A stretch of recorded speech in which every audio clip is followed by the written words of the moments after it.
Il se trouve que j'ai vécu dans le numérique toute ma vie et que j'ai même un titre de gloire qui ne me sera jamais disputé par personne, jamais plus disputé par personne. C'est que je suis l'éditeur du premier journal numérique en France et en Europe. Ce que, naturellement, je n'ai pas inscrit dans mes biographies, mais est une réalité très simple. 12 ans avant Internet, ou 10 ans avant Internet, il se trouve que parce que nous avions monté, que je présidais une institution qui était entièrement orientée vers les nouvelles technologies de l'information et de la communication, comme on les a appelées plus tard, qui s'appelait, je ne sais pas s'il y a des gens qui s'intéressent à ce sujet, qui s'appelait l'OREP, l'Office régional de l'éducation permanente, parce que nous avions compris que le grand sujet de l'éducation permanente, qui sera à coup sûr un des enjeux du XXIe siècle, ne se passerait plus sous la forme habituelle et qu'il y aurait des outils nouveaux pour le faire. Et quand on a déployé les premiers réseaux expérimentaux d'Internet, on l'a fait chez nous, à Pau, et on a posé 200, les premiers réseaux expérimentaux de Minitel. On a déposé 200 Minitel dans des exploitations agricoles.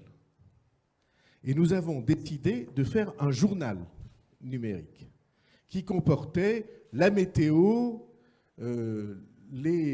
les engrais, les nouvelles semences, enfin tout ce qu'il fallait pour que tout d'un coup le métier d'agriculteur s'oriente vers ces novations auxquelles ils avaient besoin d'être formés. Et donc, comme c'est suffisamment ancien, je n'aurais pas de concurrent sur ce sujet.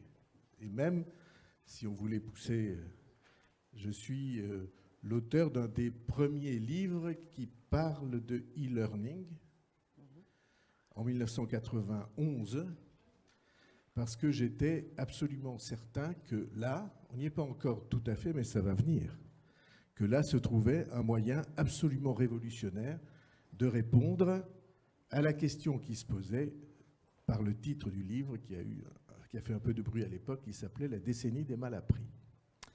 Oui. Et donc 1991. Donc vous voyez...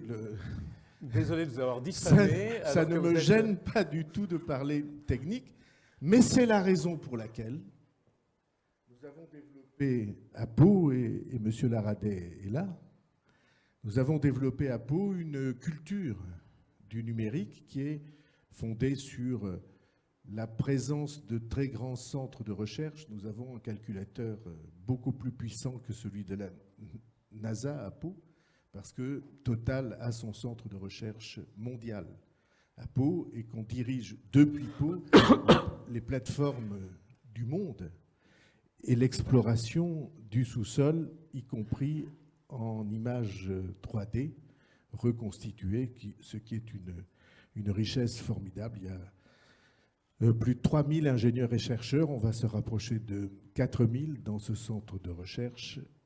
Et deuxièmement, toujours à cause de cette expérience, parce que nous sommes une ville totalement fibrée. À la fin de 1980, sur crédit public, à la fin de 1999, la totalité des foyers de la ville et la totalité des entreprises sera en très haut débit, et avec une fonctionnalité qui pour l'instant n'est pas développée comme elle le sera, c'est que nous avons réservé une fibre noire de manière que nous puissions offrir des services, vous parlez de Smart City, une très grande offre de contact par la voie numérique avec les citoyens. Et tout ça pour une agglomération qui fait 160 000 personnes, c'est un enrichissement. Alors quand M. Laradet, et pas tout seul, enfin on va parler de M. Laradet, mais Madame n'est pas là, et puis Et puis, par pudeur, je n'en parle pas. Donc, quand nous avons découvert qu'il travaillait sur le sujet de l'urbanisme, alors nous sommes entrés dans cette réflexion, expérimentation, expérience, parce que l'urbanisme, pour les gens, c'est à peu près incompréhensible. Les règlements, les permis de construire, les gens vous appellent tout le temps, tous les jours, pour dire « mais est-ce que mon terrain est constructible ? Et combien vous pensez que de mètres carrés je peux ?» Et donc Urban & You, la société de M. Laradet, a développé une visualisation en 3D de la constructibilité de chacun des terrains de la ville et de l'agglomération. En cliquant dessus, vous avez une représentation en 3D de ce qu'on peut construire sur ce terrain-là. Et ça va être étendu à l'ensemble de l'agglomération. Alors vous voyez, il y a captation naturellement par des moyens de drones, de photographies aériennes, de l'ensemble des terrains. Vous cliquez sur le terrain si vous êtes propriétaire ou si vous êtes un promoteur intéressé et vous savez à la seconde et sous vos yeux quelle est la capacité constructible sur le terrain. Et c'est une révolution de compréhension pour les gens. Ça vous permet à vous également de cartographier l'ensemble du territoire. Tout est cartographié parcelle par parcelle au mètre carré près. Et vous voyez que ça change la vie. Parce que il y a plusieurs étapes dans la numérisation. Il y a une étape qui apparaît pour les citoyens de complexification.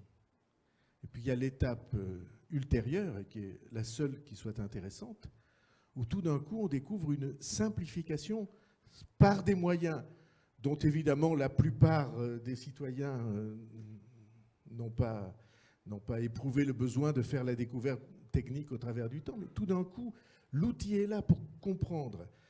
Grâce à la fibre noire, imaginez que nous puissions offrir une conciergerie à l'ensemble des habitants de la ville. Que chaque personne, chaque dame toute seule, âgée de plus de 80 ans, puisse trouver directement, soit de chez elle si elle sait le faire, soit à côté, le service qu'elle attend et dont elle rêve. Pas seulement pour les papiers, mais pour faire ses courses. Et que vous ayez une association qui prend le relais de toutes ces choses. Tout d'un coup, vous voyez que ça n'est pas d'une ville intelligente qu'il s'agit. C'est d'une ville généreuse. C'est qu'on est là avec les gens et pour les gens. Et voilà ce que préfigure Urban & You. Et donc, je veux que M. Laradet et son équipe familiale et autres soient associés à cette grande aventure d'une ville et d'une agglomération. Très bien. Merci beaucoup pour cette vision. Eh bien, écoutez, on vous laisse partager ce prix. Et félicitations en tout cas pour votre vision. Pardon, et pour la photo, effectivement, on va faire venir Monsieur Laradet. On vous laisse vous positionner face au photographe. Voilà.